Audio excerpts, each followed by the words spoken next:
El 4 de diciembre de 1965 fue un día sombrío y nublado en gran parte del noreste de Estados Unidos.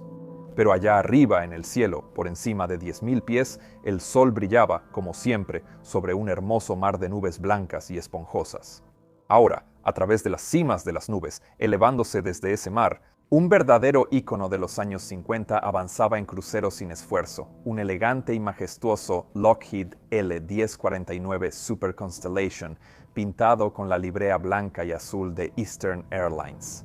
Este gran avión de pistón con 4 motores y hélices en realidad volaba en crucero a 10.000 pies en ruta desde Boston, en Massachusetts, hasta Newark, en New Jersey. Un servicio rutinario de corto alcance para esta belleza clásica, conocida cariñosamente como la Connie. Para 1965, la Constellation estaba siendo rápidamente dejada obsoleta por el avance de la era del jet. Y, de hecho, Eastern Airlines se convertiría en la última aerolínea de pasajeros de Estados Unidos en retirarlos en 1968. El capitán del vuelo 853 de Eastern Airlines esa tarde era un veterano de la Segunda Guerra Mundial de 42 años que había estado volando para Eastern Airlines desde 1953, acumulando más de 11.500 horas de vuelo, incluyendo casi 2.000 en la Constellation. Acompañándolo en la cabina de vuelo estaba un primer oficial de 34 años que llevaba 3 años en Eastern para ese momento. Y tenía un poco más de 8.000 horas totales en ese punto, de las cuales 900 eran en la Connie, aunque también tenía 241 horas como ingeniero de vuelo en el tipo, y además estaba habilitado como piloto de globo. El último miembro de la tripulación de vuelo era un ingeniero de vuelo de 27 años que soñaba con convertirse en capitán algún día, pero que en ese momento apenas estaba comenzando su carrera, con alrededor de 1.000 horas totales. Ahora bien, esto fue mucho antes de que el concepto de gestión de recursos de la tripulación fuera siquiera una chispa en la mente de los investigadores de aviación. Así que si la cultura en cabina era abierta o no dependía en gran medida de la personalidad del capitán. El ingeniero de vuelo ya había volado con algunos capitanes que se comportaban de una manera verdaderamente imperial. Uno de ellos incluso había puesto un letrero en el Glare Shield, recordándoles a los otros miembros de la tripulación que la palabra del capitán es ley. Pero el capitán de este vuelo, Charles White, no era uno de esos.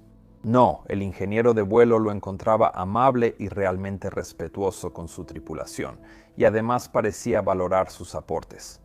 Capitanes como White, que entendían de forma intuitiva los principios del CRM y por lo tanto sabían cómo utilizar el conocimiento y la experiencia de su tripulación, incluso antes de que existiera un entrenamiento formal sobre este tema, fueron absolutamente cruciales para el desarrollo eventual del CRM y sirvieron como ejemplo de cómo esta filosofía realmente podía cambiar el resultado de las emergencias.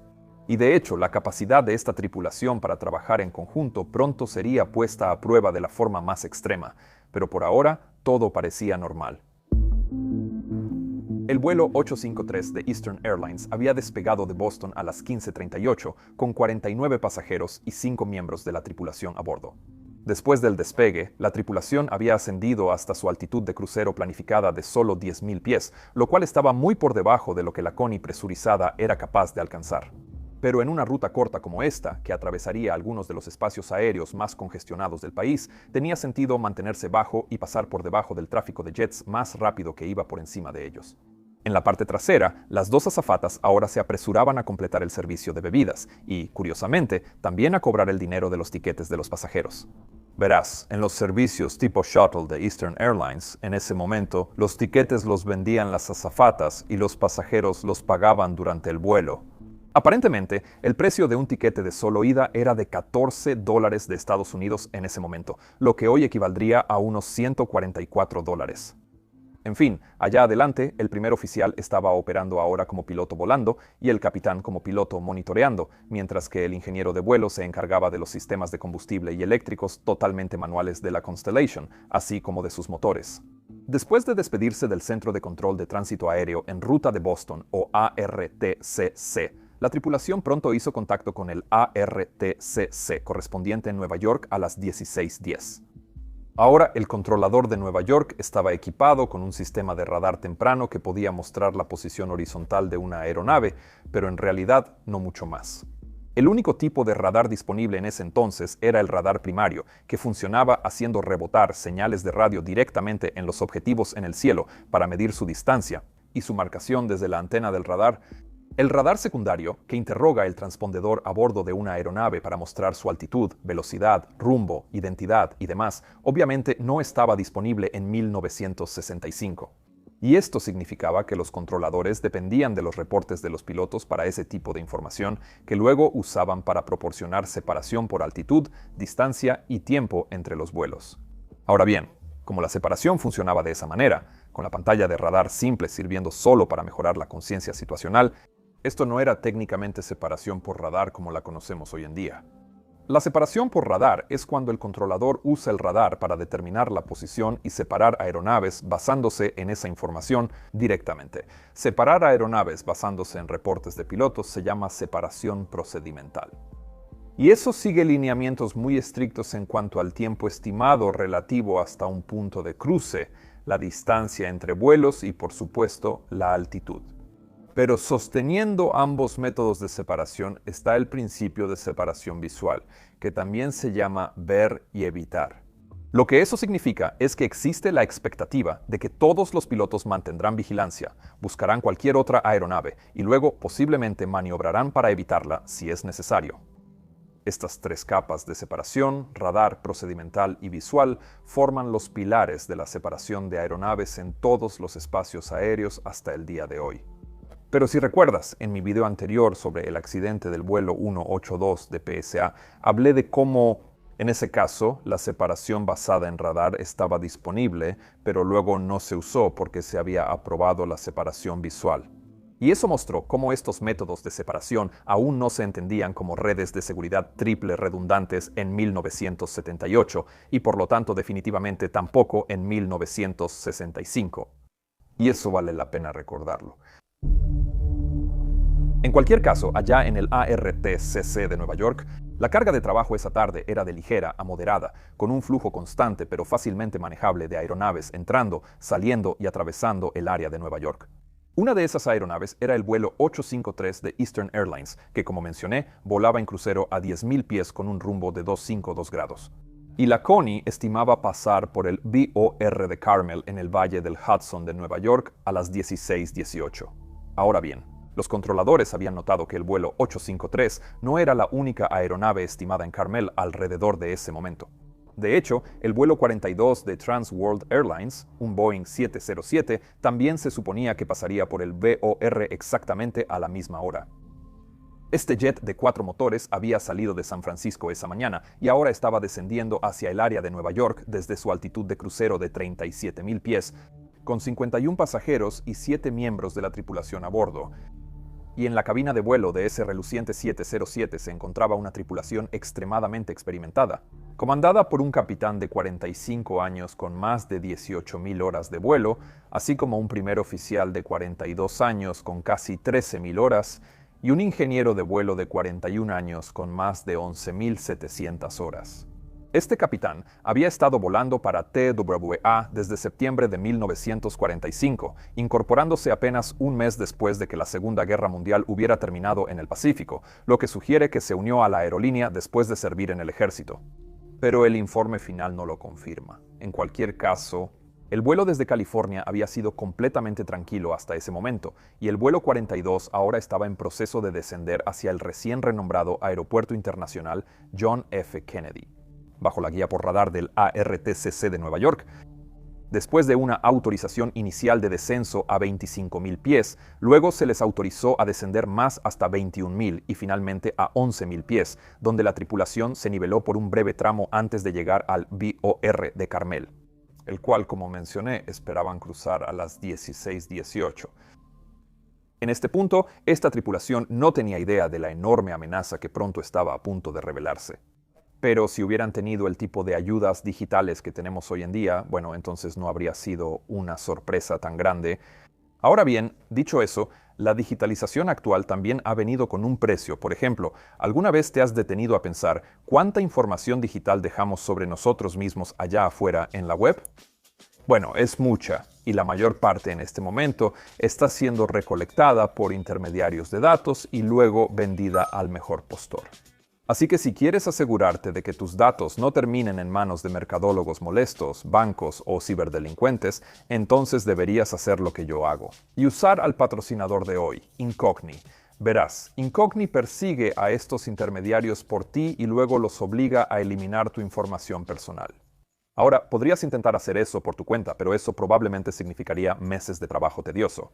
Mientras que Incogni lo hará por ti sin que tengas que mover un dedo, el ejército digital de Incogni recorrerá constantemente Internet buscando tu información y luego presentará solicitudes individuales de eliminación. Cada vez que encuentren algo, y si tú mismo encuentras algo, puedes usar la función de eliminaciones personalizadas de Incogni para enviarles la página exacta directamente, y su equipo luego se encargará de eliminar tus datos. Incluso fuera de la lista habitual de intermediarios, Incogni también continuará monitoreando el cumplimiento mientras sigas con ellos. Y desde que empecé a usarlos he visto disminuciones drásticas en el spam, las llamadas robóticas y los correos extraños. En este momento puedes obtener un 60% de descuento en el plan anual de Incogni cuando escaneas este código QR o vas directamente a incogni.com/pilot o a través del enlace de abajo. Solo recuerda usar el código PILOT al pagar. Gracias, Incogni. Ahora volvamos a la historia. En el Centro de Control de Nueva York, el controlador responsable del sector, que incluía Carmel, habría estado anotando estas altitudes y estimaciones de cruce en algo conocido como una tira de progreso de vuelo, que se usaba para llevar el control de toda la información reportada por los pilotos como complemento a su pantalla de radar primitiva. Y basándose en esto, el controlador habría estado esperando que tanto el vuelo 42 de TWA como el vuelo 853 de Eastern cruzaran las trayectorias de vuelo del otro sobre Carmel al mismo tiempo, lo que significaba que se requeriría algún tipo de separación. Pero como ambas aeronaves estaban operando bajo reglas de vuelo por instrumentos, o IFR, y actualmente estaban autorizadas a diferentes altitudes, el controlador decidió simplemente mantenerlo así, usando separación procedimental basada en altitud. Y por lo tanto, aún no autorizó al vuelo 42 de TWA a descender más, sino que en su lugar le indicó mantener 11.000 pies, mientras que el vuelo 853 de Eastern Airlines permanecería en su altitud de crucero de 10.000 pies, asegurando que se mantuviera la separación vertical mínima requerida de 1.000 pies. Ahora bien, 1.000 pies es mucho más que el mayor error posible del altímetro que una aeronave puede tener, asumiendo que todo el equipo esté funcionando y que los pilotos hayan ingresado la presión barométrica correcta. Así que ese sigue siendo el estándar mínimo de separación de altitud entre vuelos IFR hoy en día. Ahora, para este controlador, esta fue una acción completamente rutinaria, probablemente sin ninguna sensación de urgencia o preocupación asociada. De hecho, ni siquiera avisó a las tripulaciones de la presencia de la otra, lo cual no era obligatorio ya que se estaba manteniendo la separación mínima. Y de hecho, hoy en día tampoco lo es, aunque algunos controladores podrían dar reportes de tráfico de todos modos, solo por cortesía.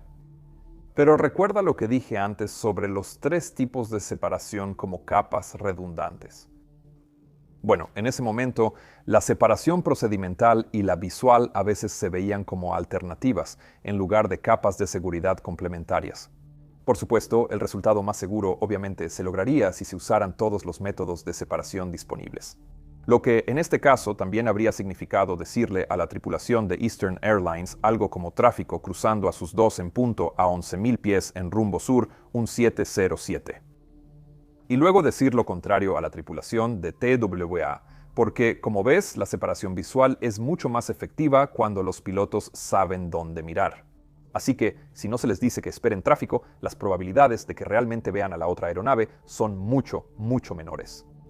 Bajo separación procedimental, esta información podría ser la diferencia entre un casi accidente y un desastre si, por cualquier razón, una de las aeronaves no estuviera en su altitud asignada, ya sea por un malentendido o por un altímetro configurado incorrectamente, por ejemplo.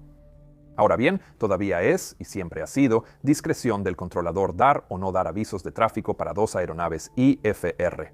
Y en una aproximación a un aeropuerto tan ocupado como Nueva York, realmente no esperaría recibir uno. Hoy en día, Nosotros los pilotos también podemos ver otras aeronaves con mucha anticipación gracias a nuestro sistema de alerta de tráfico y prevención de colisiones, o TCAS, que muestra todo el tráfico cercano en un mapa en movimiento, con altitudes relativas y distancia. Así que hoy en día, recibir un reporte de tráfico por parte de un controlador ya no es tan importante para la prevención de colisiones bajo IFR. Pero en los días antes del TCAS, el valor de un reporte de este tipo era obviamente mucho, mucho mayor. Y las tripulaciones de estos dos vuelos pronto estaban a punto de descubrir por qué, mientras el vuelo 853 continuaba su crucero a 10.000 pies. Seguían volando, entrando y saliendo de las cimas de las nubes esponjosas, elevándose desde la capa de nubes densas unos pocos cientos de pies por debajo de ellos. Y eso llevaba a la aeronave a entrar y salir de la luz clara del atardecer arriba, donde además tenían una vista completa de su entorno. Ahora, de repente, al salir de una de esas nubes de la nada, un gigantesco Boeing 707 apareció en su posición de las 2 en punto, en una trayectoria convergente. En una fracción de segundo, el primer oficial juzgó que el gran jet iba a colisionar con su aeronave si no hacía algo. Así que ahora gritó, ¡cuidado!, y luego tiró de su columna de control hacia atrás para iniciar un ascenso. Pero, ¿ese 707 realmente estaba en una trayectoria de colisión con ellos? Después de todo, ¿no se suponía que estaban a diferentes altitudes, con 1000 pies de separación?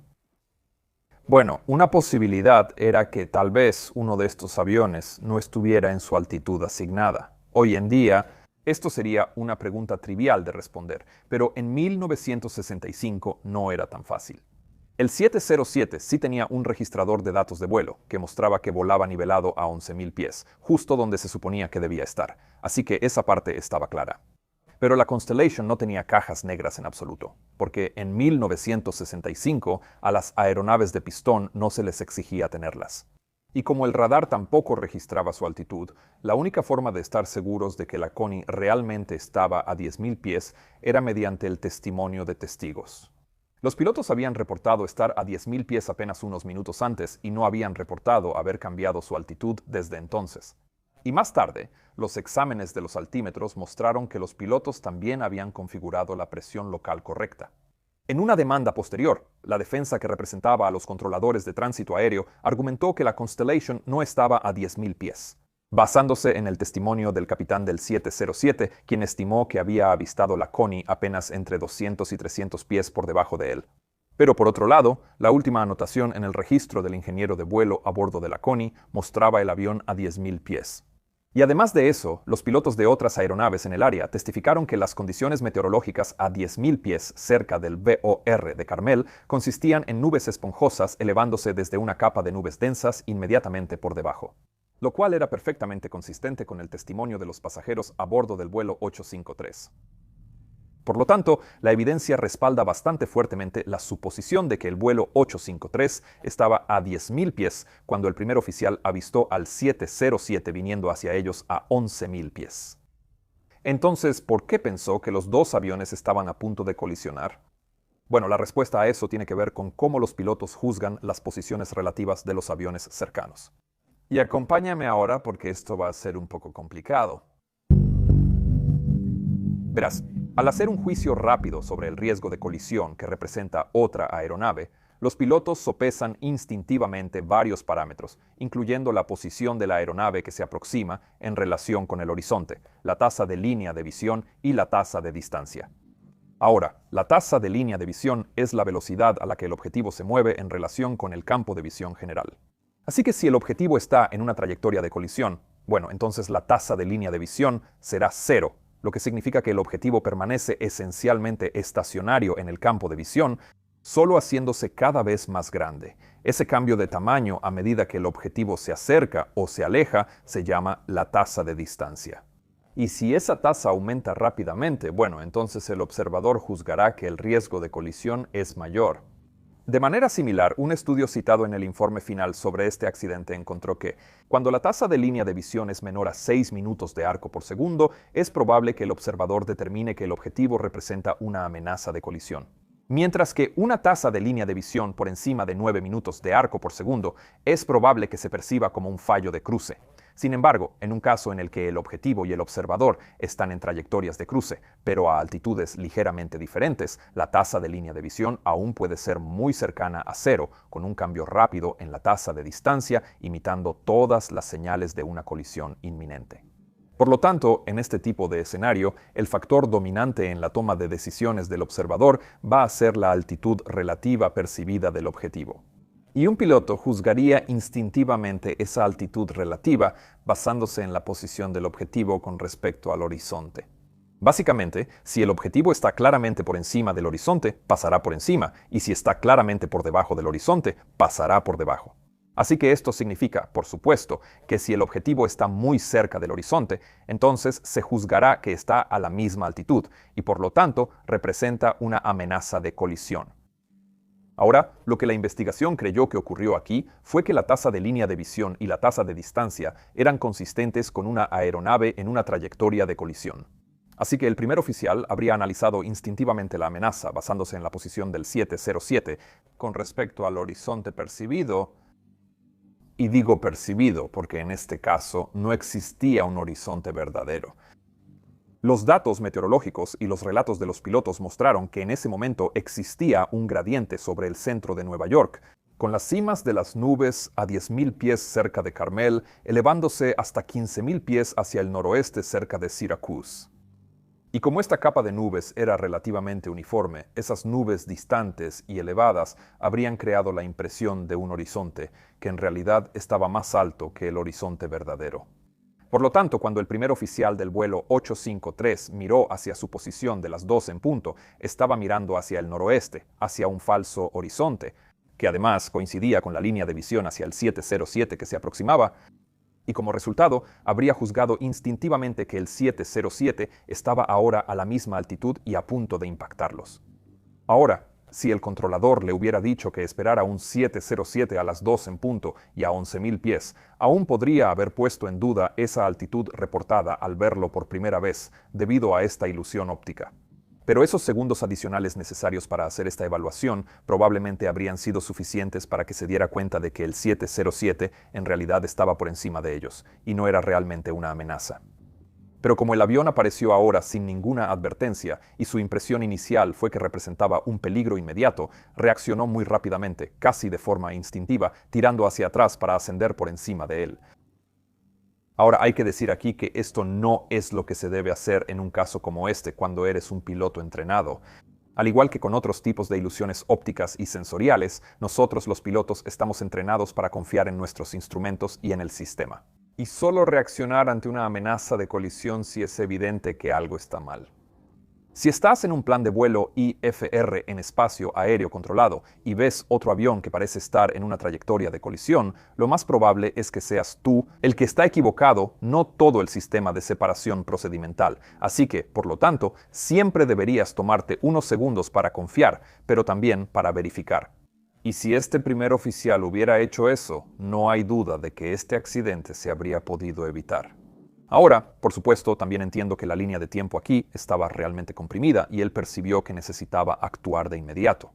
Pero como piloto profesional, a veces tienes que ignorar tu instinto y confiar en el sistema. Ahora, obviamente, no sabemos por qué este primer oficial experimentado reaccionó así. Tal vez la mayor parte de su experiencia había sido bajo reglas de vuelo visual, donde la separación visual es mucho más importante, y quizá no había sido entrenado adecuadamente en la transición a operaciones IFR. Simplemente nunca lo sabremos realmente, pero lo que sí sabemos es que, como el 707 en realidad estaba a 1.000 pies por encima de ellos, su reacción automática de ascender ahora creó un riesgo de colisión inminente de la nada. Así que cuando estos dos pilotos de la CONI volvieron a mirar al 707 durante esta maniobra, vieron que efectivamente aún estaba en una trayectoria de colisión, aparentemente validando su decisión inicial y de hecho exigiendo una respuesta aún más drástica. Hoy el TICAS nos diría claramente si existe un riesgo de colisión y qué acción evasiva se necesita, así que todo lo que tenemos que hacer es simplemente seguir sus comandos. Y esto significa que el juicio humano ha sido totalmente sacado de la ecuación cuando se trata de aeronaves equipadas con TCAS, que ambas aeronaves serían si estuvieran operando hoy en día, por cierto. Pero nada de eso existía en 1965, así que ahora todo dependía de las reacciones de fracción de segundo de estas dos tripulaciones convergentes. A bordo del 707, los pilotos no tenían idea de que algo pasaba hasta que de repente vieron a la Constellation salir de una nube en su posición de las 10 en punto, viniendo directo hacia ellos. El capitán, que era el piloto volando, agarró inmediatamente sus controles, desconectó el piloto automático y luego llevó el avión a un viraje ascendente a la derecha en un esfuerzo por evitarlo. Y su primer oficial pronto se le unió en los controles, haciendo las mismas entradas y a bordo de la Constellation. El capitán ahora también hizo lo mismo, tirando hacia atrás de sus propios controles para ayudar a su primer oficial. Esto significaba que ambos aviones ahora estaban ascendiendo el uno hacia el otro a solo segundos del impacto. Y por cierto, eso es algo que el TICAS moderno también está diseñado para prevenir, porque le da maniobras evasivas opuestas a ambas aeronaves, y si una aeronave no cumple, incluso puede invertir sus instrucciones. En este caso, sin embargo, el capitán del 707 pronto reconoció que su viraje ascendente a la derecha no estaba funcionando, así que en el último momento, en su lugar, alabeó fuerte a la izquierda y empezó a empujar la palanca hacia adelante. Pero ya era demasiado tarde. A las 16:18 y 43 segundos, la punta del ala izquierda del 707 colisionó con el estabilizador horizontal derecho de la Constellation, cortando hacia abajo y hacia adentro mientras pasaba a toda velocidad junto a la Connie, que ascendía con un ángulo pronunciado.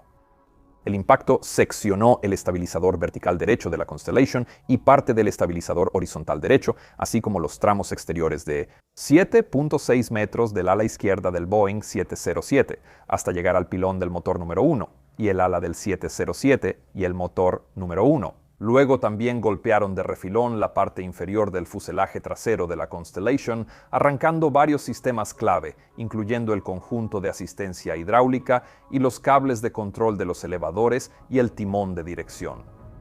Mientras esto ocurría, a bordo del 707, los pasajeros y la tripulación sintieron dos sacudidas fuertes medidas en alrededor de 2.5 Gs. Y luego el avión alabeó bruscamente a la izquierda y entró en un picado, precipitándose hacia las nubes de abajo mientras aceleraba rápidamente. Afortunadamente para todos, el motor número 1, el carenado y el pilón apenas rozaron la Constellation, causando solo daños superficiales, así que el motor continuó operando incluso con toda la punta del ala fuera del pilón faltante. Si el motor número 1 hubiera fallado, la pérdida asimétrica de sustentación y empuje en el lado izquierdo podría haber impedido que los pilotos se recuperaran. Pero con los 4 motores y los controles de vuelo aún intactos, pronto pudieron superar el daño, nivelar las alas y finalmente salir del picado. Los pilotos del 707 entonces declararon una emergencia y realizaron una evaluación de daños mientras recibían vectores directos hacia JFK. Aparentemente, luego no obtuvieron una indicación segura del tren cuando intentaron extenderlo, así que primero sobrevolaron el aeródromo a baja altitud, mientras el controlador verificaba si el tren de aterrizaje estaba abajo o no, y luego, después de que el controlador confirmara que efectivamente estaba abajo, los pilotos se alinearon y realizaron un aterrizaje normal en la pista, 3-1 izquierda, tocando pista a las 16:40, aproximadamente 22 minutos después de la colisión. Los equipos de emergencia respondieron rápidamente, pero pronto encontraron que ninguno de los 58 ocupantes a bordo resultó herido. Y eso se debió en gran medida al vuelo cuidadoso de la tripulación, así como a una dosis masiva de suerte. Pero, sin que los pilotos de TWA lo supieran, la tripulación del vuelo 853 de Eastern Airlines ahora estaba librando una batalla titánica por sobrevivir. A bordo de la Constellation, el ingeniero de vuelo recordó haber oído al piloto decir algo y luego fue presionado contra su asiento por la maniobra evasiva. Pero nunca vio al 707, ya que el ingeniero de vuelo ubicado en la Connie está sentado más abajo en relación con los asientos de los pilotos y por lo tanto no tiene una buena vista hacia afuera a través del parabrisas. Luego los pilotos sintieron que ambas aeronaves colisionaron, pero al principio solo pareció como un golpe leve. Y durante los primeros segundos después, el ingeniero de vuelo pensó que no estaban tan dañados. Quizá el 707 apenas los había rozado ligeramente al pasar a toda velocidad. Pero en cuestión de segundos, la Constellation dejó de ascender, casi entró en pérdida y bajó el morro en un descenso pronunciado. Y esto estuvo acompañado por varias luces de advertencia encendiéndose en el panel del ingeniero de vuelo, advirtiendo de una pérdida de presión hidráulica. Ahora, la Constellation tiene controles de vuelo mecánicos que están asistidos hidráulicamente, así que no necesitan energía hidráulica para operar, lo que significa que esto no era el fin del mundo. Pero cuando los pilotos tiraron hacia atrás de sus controles para recuperarse del picado, el avión simplemente no respondió, ni siquiera un poco. Pensando rápido, los pilotos entonces intentaron mover los tabs de trim, que controlan el estabilizador horizontal, con la esperanza de recuperar el control de cabeceo de esa manera, pero los cables de trim también habían sido seccionados. En ese momento, el ingeniero de vuelo recordó a un amigo que había muerto en un accidente de aerolínea inexplicable alrededor de un año antes, y se dio cuenta de que no quería que su muerte fuera un misterio. Así que saltó a la radio y le dijo al control de tránsito aéreo que acababan de verse involucrados en una colisión en el aire y que ahora iban cayendo. Mientras el avión se precipitaba a través de la capa de nubes, pronto salió por debajo de ella, revelando los campos y bosques del estado de Nueva York elevándose rápidamente hacia ellos. Los dos pilotos estaban tratando frenéticamente de encontrar alguna forma de controlar el cabeceo, cuando de repente el primer oficial sugirió que deberían intentar meter potencia a fondo para inducir un momento de morro arriba. De esa manera, el capitán pensó que esa era una idea brillante, así que empujó las palancas de potencia completamente hacia adelante. Y, increíblemente, esto hizo que el morro subiera sacando al avión del picado. Ahora, este es el momento en el que la apertura del capitán y su respeto por su tripulación realmente salvaron el día, porque esta solución solo se descubrió gracias a su disposición a utilizar el conocimiento y la experiencia del primer oficial, así como a la disposición del primer oficial de compartir sus ideas. Si este ejemplo temprano de un CRM excelente no hubiera ocurrido, bueno, entonces la tripulación quizá no se habría recuperado hasta que fuera demasiado tarde, pero en su lugar, el vuelo 853 ahora levantó el morro hacia un ascenso y se metió de nuevo en la capa de nubes encima de ellos.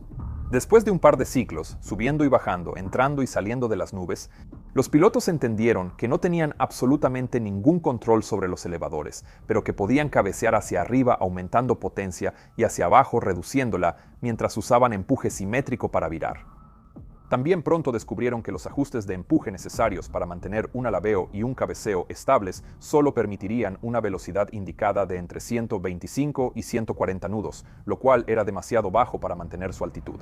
De hecho, en esta configuración, el avión se asentaría en una razón de descenso constante de alrededor de 500 pies por minuto, más o menos. Así que iniciando un viraje amplio a la derecha, los pilotos pronto avistaron el aeropuerto municipal de Danbury en Danbury, Connecticut, pero no pudieron maniobrar para una aproximación y en su lugar terminaron sobrevolando el aeropuerto entre 2 y 3.000 pies. Durante ese tiempo, el capitán usó el sistema de anuncios públicos para informar a los pasajeros que se habían visto involucrados en una colisión en el aire y que ahora debían prepararse para un aterrizaje forzoso. Al escuchar eso, muchos de los pasajeros entraron en pánico e intentaron moverse hacia la parte trasera del avión, lo cual se imaginaba popularmente como un lugar más seguro para estar en un accidente, pero que en realidad es una idea muy, muy mala. Ahora, al darse cuenta de que esta avalancha repentina de pasajeros podía desbalancear peligrosamente el avión, la azafata de 22 años en la parte delantera usó el PA para pedirles a todos que permanecieran sentados y, en su lugar, que leyeran la tarjeta de seguridad. Ahora, decirles que hicieran esto no era parte del procedimiento para preparar la cabina en una emergencia, pero ella pensó que darles a los pasajeros algo específico que hacer evitaría que entraran en pánico. Eso es pensar rapidísimo de forma impresionante y gracias a su entrenamiento que la había empoderado para hablar con firmeza a todo tipo de personas. Los pasajeros rebeldes le hicieron caso y rápidamente volvieron a sentarse en sus asientos. Para este punto, era evidente para los pilotos que no podrían llegar a ningún aeropuerto, lo que significaba que un aterrizaje de emergencia forzoso fuera de aeropuerto sería su única oportunidad. Esto llevó a los dos pilotos a una discusión sobre los pros y los contras de bajar la aeronave sobre un lago cercano en lugar de sobre un campo. Otra vez, un gran ejemplo de CRM. Ahora bien, la razón de esa discusión era que no había muchos buenos sitios de aterrizaje disponibles. Esta zona de la frontera entre Nueva York y Connecticut es bastante montañosa y está densamente arbolada, con la mayoría de campos del área siendo o demasiado pequeños para aterrizar o atravesados por muros de piedra y otros obstáculos. Pero entonces, de repente, avistaron un campo de cultivo cerca de su punto de impacto proyectado, apenas a la derecha de su trayectoria, cerca del pueblo de North Salem. Ahora este campo no era plano, de hecho, estaba en la ladera de una colina y por lo tanto estaba inclinado hacia arriba a lo largo de la trayectoria de aterrizaje, pero a los ojos de los pilotos seguía siendo mejor que un lago. Así que el capitán se dirigió a los pasajeros de nuevo, informándoles que el avión definitivamente estaba fuera de control y haría un aterrizaje forzoso. Y luego les indicó que se abrocharan los cinturones de seguridad con fuerza y también que sacaran todos los objetos cortopunzantes de sus bolsillos. Después de esto, usó empuje asimétrico para empezar a alinear la aeronave, con el campo viniendo rápido y empinado, y por alguna razón el tren de aterrizaje nunca se extendió.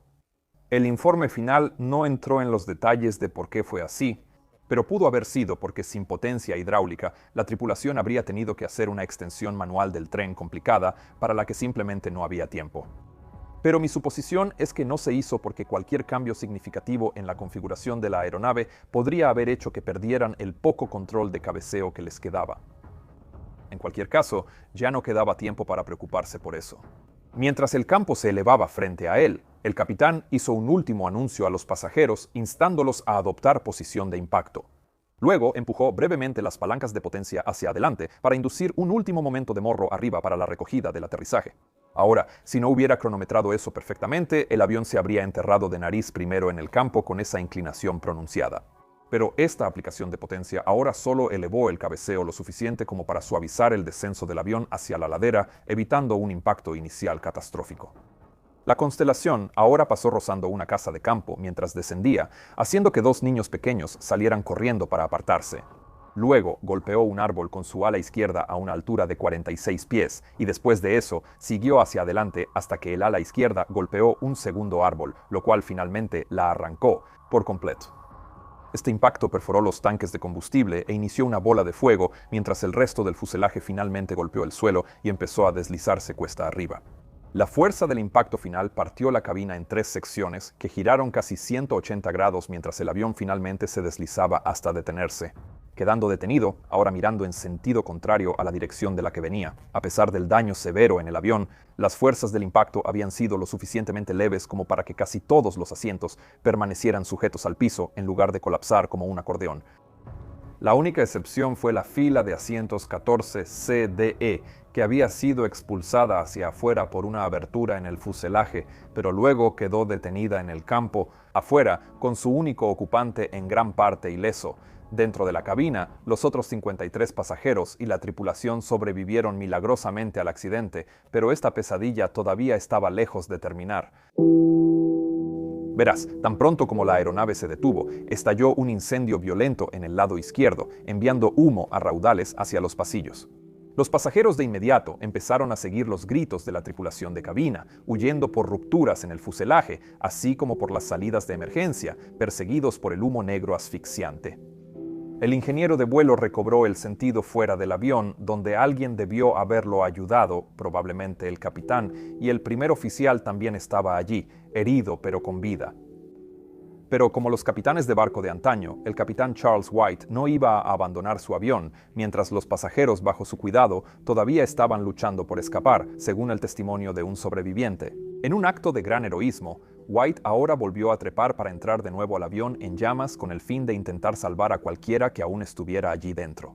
En el fuselaje delantero, él y otro pasajero, o posiblemente un bombero, intentaron liberar a un joven cuyo cinturón de seguridad, de un tipo anticuado con cierre por fricción, se había atascado durante el accidente.